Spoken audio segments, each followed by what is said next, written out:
Well, the new year presents new trends, and what can we look forward to when it comes to food in 2023? Touche. So Rosa Hart is joining us now to tell us all about the upcoming food trends this year, or in the new year rather. Good morning. Thank you for joining us.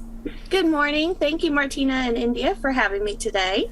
So we're talking all about food trends, right? So what can we look forward to in 2023?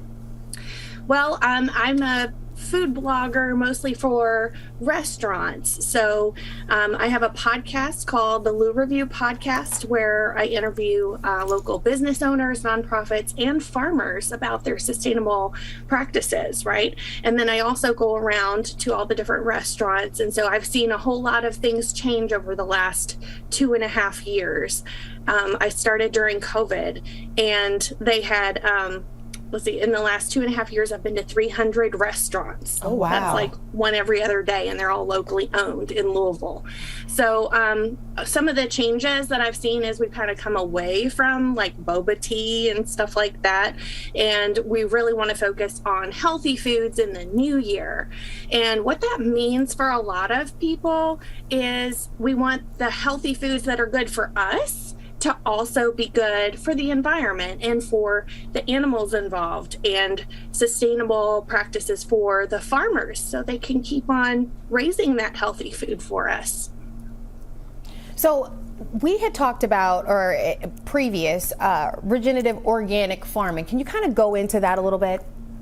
Yeah, so regenerative organic farming is where they're not just focused on the absence of toxins and chemicals being added to the crops as they're being grown, but the regenerative properties of the soil being like nutritious, and raising the animals in a way that allows them to go about their normal routine, like you've heard of like free range chickens and stuff like that. Right. But it also does apply to those farmers who need to be able to regenerate their supply of crops and animals so that they can make a living wage. And so it really does encompass all of those factors. Yeah, Rosa, it's definitely sustainable to do that. Now, you also have a recipe that kind of incorporates these trends, right?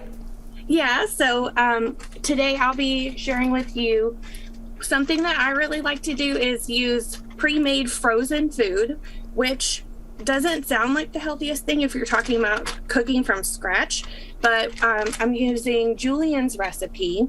And the great thing about Julien's recipe breads in the frozen section is that they're all made with ingredients you can pronounce. So it's not like broken down at a chemical level, like you actually know what you're getting.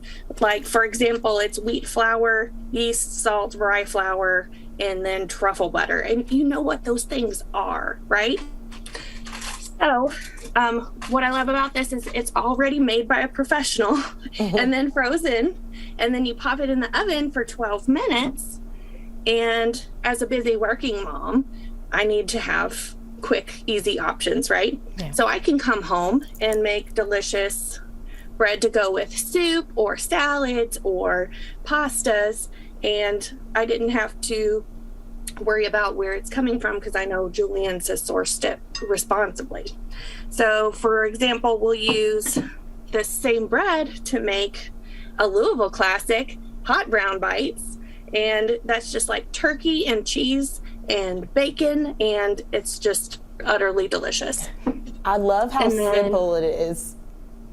We go with another trend for the new year is going to be avocado toast. Avocado on wheat toast is going to be a hot thing that everybody wants to use to lose weight. We've got the avocado with the healthy fats, and then we've also got the whole grains of the wheat bread. So you'll take your avocado, and then as a cheat sheet, I will use like pico de gallo that somebody else has already sliced because I need it to be quick and ready, and make this beautiful crostini to share with my friends, and we'll all feel super healthy. That looks delicious. All right. Well, thank you so much, Rosa. If people want more information to find these products and to follow you, where do they go?